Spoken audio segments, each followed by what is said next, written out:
Hey, what's up, guys? This is Jason Rafferty here with Drawing Demos. I'm going to be doing a wildlife drawing today. I'm going to show you guys how to draw this cute little black bear. We have a lot of black bears in western North Carolina here. I'm based in Asheville, North Carolina, so definitely have some bears in the mountains around here. So I'm going to start out this drawing, as I do with many drawings, by just doing some light lines on the notebook page, just to give myself a sense of where I'd like the drawing to be placed. Give you some control, so you're not just falling off the page halfway through the drawing. So just give yourself a little parameter with that.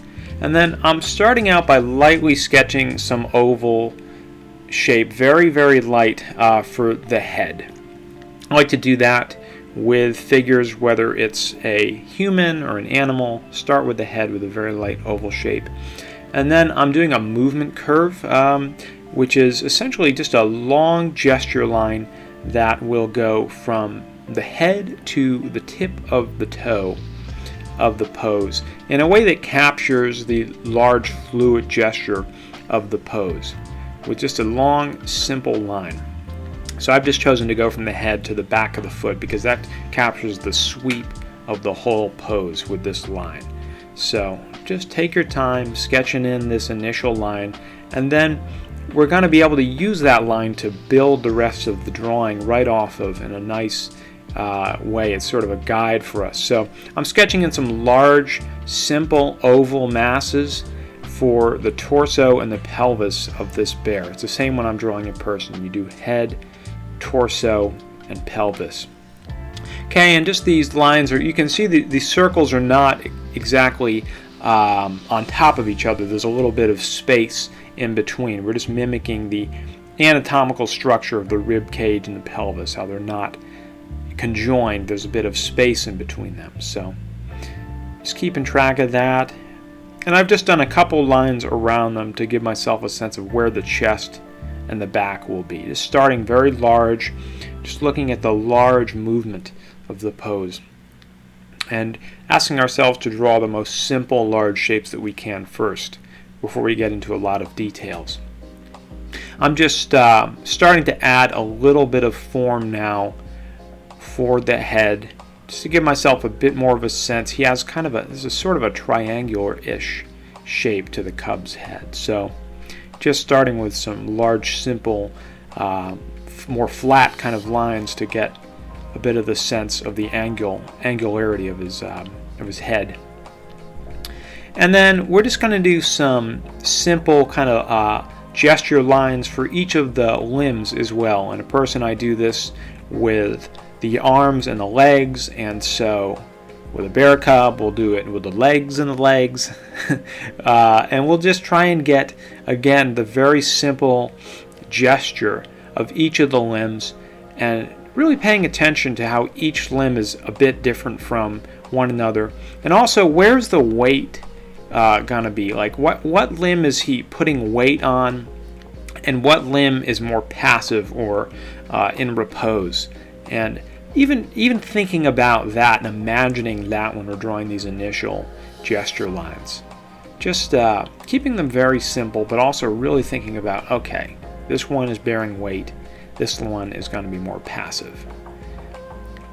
And so there we have it. It's a little stick figure bear, but this is going to give us a great setup for the rest of the drawing.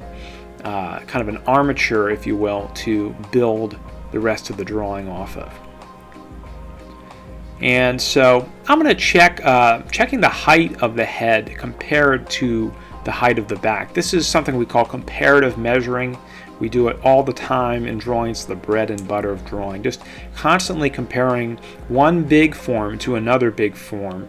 And you'll often be surprised at the results by doing so. Like, I was surprised there that the head was not quite as tall as I thought initially, as you can see the difference from my initial oval mark. So we're building the drawing in layers throughout this process. Our first layer is these very simple ovoid forms, and now we're going to move into what's called the block-in process. Okay, and you can see this is a bit of a different line treatment. It's longer, more straight lines, and I'm doing them in pairs of 2 or 3 lines for a limb.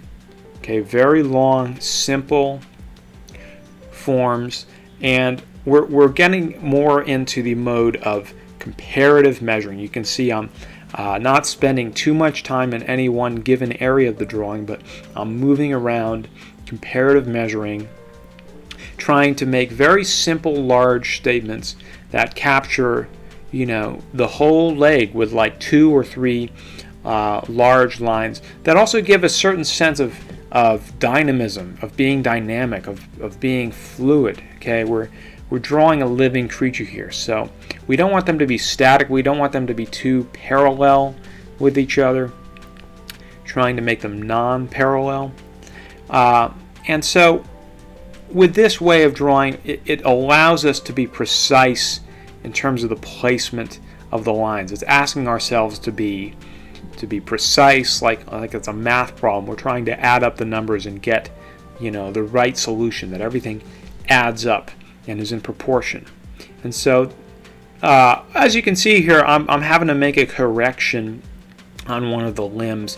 What I'm seeing is the negative space in between that front leg compared to the back legs needs to be a little bit more condensed. It was a little too long. So, not to worry, that's what this stage of the drawing is here for, is to help us correct our proportion using these large, simple, straight-ish lines to give ourselves a sense of where all the limbs are going to be placed.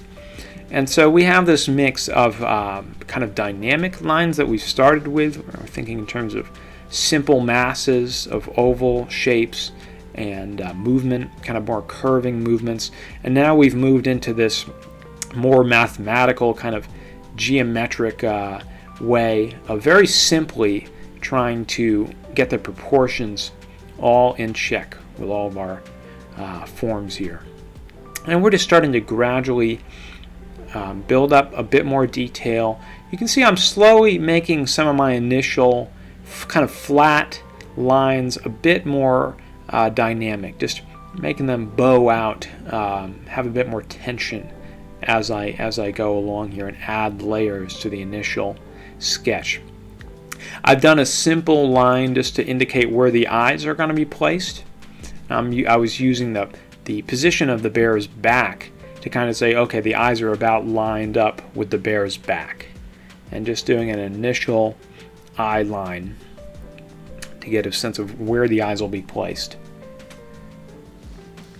We always are working in stages here. We want to make the largest, most simple statement we can first, and then go back in and add the details.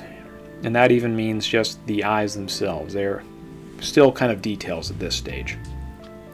Okay, and I'm just going to do a long, simple, kind of rectangular shape that will stand in for the nose and the mouth at this stage. We'll go back in later, but it's very tempting to get caught up in the eyes, nose, and mouth and want to really render all those things early on. But if we don't hold off until we are confident about the rest of the drawing and where everything's placed, then we're just going to end up being frustrated, because we're going to have to go in and erase the eyes later on because they probably won't be in the right place. It takes a while, even for experienced draftsmen, to get a sense of where everything is placed. So we're sort of letting ourselves off the hook, as one of my artist friends puts it, and we're just giving ourselves time to essentially anticipate that we're going to screw up and hold off on the details until a bit later on, once we've kind of gone around the entire drawing.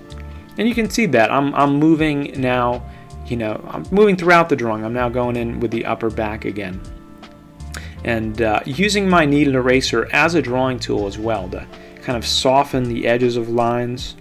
Don't hesitate to make full use of your eraser as a drawing tool. It's not a shameful thing. It's kind of your best friend. I always tell my students, you can't leave home without your kneaded eraser. And you can see I'm just continuing to, make these initial very large kind of straight lines a bit more dynamic now.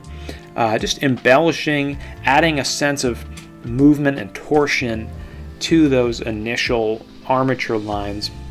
And it's starting to look a lot more fluid and dynamic now because of that. But I wasn't trying to go in and just nail the contour right at the beginning, right? A lot of people think, you just kind of go in and grab the contour. Well, you come to it, you arrive at it in stages. It's a natural part of the drawing process. We're just building up in stages. So here we have a pretty solid block, and I'm feeling pretty good about this initial statement. I think we're ready to move on to the next stage, so we will in the next video. Thanks, guys.